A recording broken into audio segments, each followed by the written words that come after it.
fellow movie buffs and film connoisseurs, it's your self-proclaimed cinema shogun here, and Brian Laundrie's lawyer has finally spoken up. But I'm going to tell you guys right now, I am not buying this BS for one single second.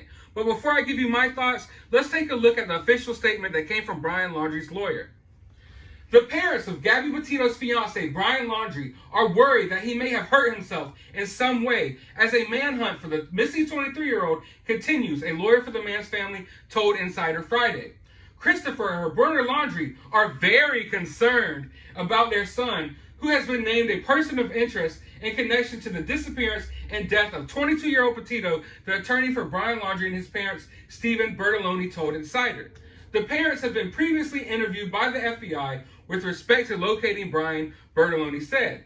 Brian Laundrie's parents reported him missing on September 17th after they told police their son went out for a hike with only a backpack 3 days earlier and never returned to their Northport, Florida home. He left the home where he has also lived with Petito without a cell phone or a wallet and has no known means of communication, Bertoloni told Insider. And now the media is taking the story that Brian left home without a cell phone and without a wallet, and they're making it this big deal. And I feel like it's kind of shady on Bertoloni's part for mentioning this as if this is a big deal. Like he's trying to put this in there as a talking point to make it look more like, oh, Brian left without his phone or his wallet, so obviously he could have hurt himself, and obviously he's in his preserve.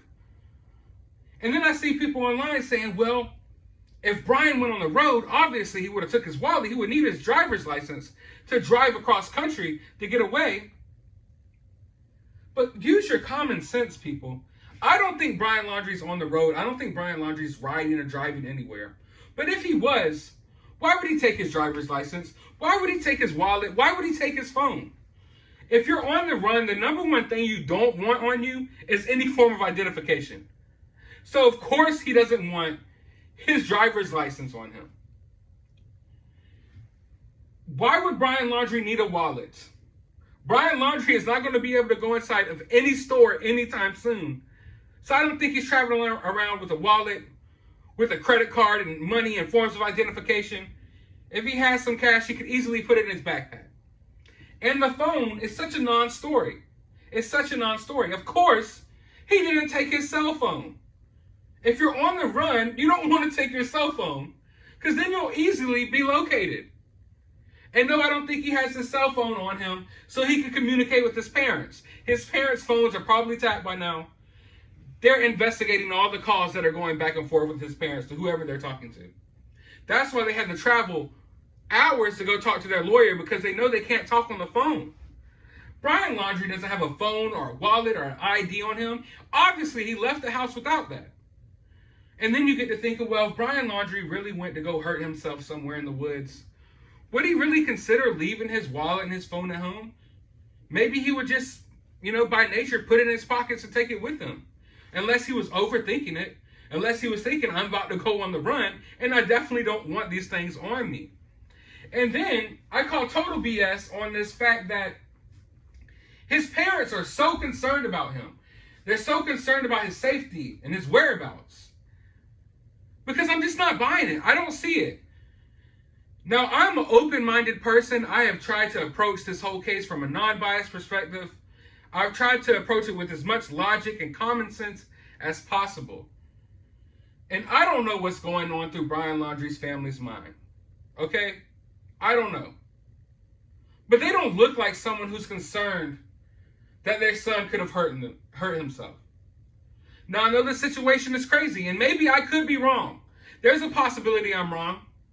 There's a possibility that they're grieving their son and over their son and they don't know what's going on. There is a slight possibility of that. But I'm not buying it. Like I've said in previous videos, I'm no body language expert. But the videos we see of them going around and walking around, they don't look like someone concerned that their son may have offed himself in the woods somewhere. And if they're afraid that their son may have offed himself in the woods somewhere, why are they going to meet with lawyers?